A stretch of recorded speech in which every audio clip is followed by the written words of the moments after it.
Question number 3 देखिए, a logic circuit provides the output y as per the following truth table. ये एक truth table दे रखी है किसी लॉजिक सर्किट के लिए और उसके आउटपुट की इक्वेशन पूछी है। तो यहाँ मैं एक मेथड बता रहा हूँ कि अगर हमको ट्रुथ टेबल दे रखी हो, उसका आउटपुट दे रखा है और उससे इक्वेशन बनानी हो ए और बी की फॉर्म में, तो कैसे बनाएंगे। तो ऐसे में आप कीजिए मैक्सिमाज वाले, जहाँ आउटपुट जो है ना हमारे पास 1 आ रहा है, वो वाले टर्म देख लीजिए।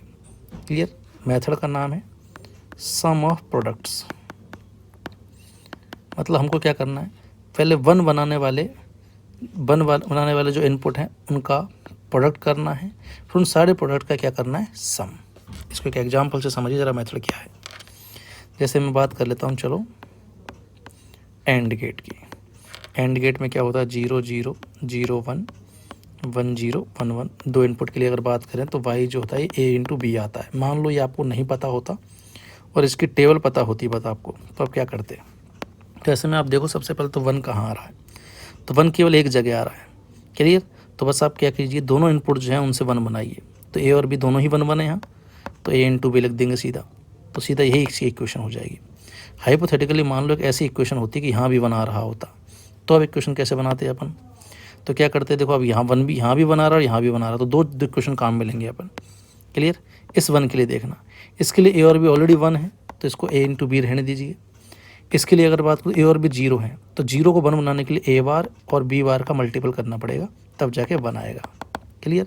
तो हमने क्या किया, 1 बनाने के लिए प्रोडक्ट्स ले लिए इनपुट्स के, अब उनका सम करना है। तो this will be the equation for this truth table. Clear है। अब इस मेथड को काम में लेते हैं ज़रा। ठीक है। इसमें क्या दे रखा है, ये अपन को आउटपुट दे रखा है। तो जहाँ जहाँ 1 है, पहले तो वो देखो, यहाँ भी 1 है और यहाँ भी 1 है। तो ये 1 कैसे बनेगा, ये वाला 1, ये 1 बनेगा, ए तो ऑलरेडी 1 है और बी 0 है, तो इसको बी बार कीजिए। यहाँ इसको 1 बनाते हैं, तो यहाँ ए और बी दोनों 0 हैं, तो दोनों को ही बार करके मल्टीप्लाई करना पड़ेगा। तो हमने 1 के लिए प्रोडक्ट्स फाइंड कर लिया, अब इनका सम कर दो। तो this is sum of products. Clear. अब बस इसको सिंप्लीफाई करना है हमको। तो क्या करते हैं, इसमें से बी बार कॉमन आ रहा है, तो ए बार प्लस ए बन गया, और हमको बुलियन अलजेब्रा से पता है ए प्लस ए बार 1 होता है, तो ये इक्वेशन आ गई बी बार। मतलब ये जो ट्रुथ टेबल है वो इसकी करस्पॉन्डिंग जो इक्वेशन होगी वो क्या होगी, बी बार। तो third option will be the correct answer. ठीक है। और ये मेथड आप किसी भी ट्रुथ टेबल के लिए लगा सकते हो, सब जगह ये वैलिड रहता है हमारे पास। इवन मोर देन 2 इनपुट्स के लिए भी आप सेम काम कर सकते हो। उम्मीद है सबको समझ में आ गया होगा। क्वेश्चन नंबर 4 देखिए,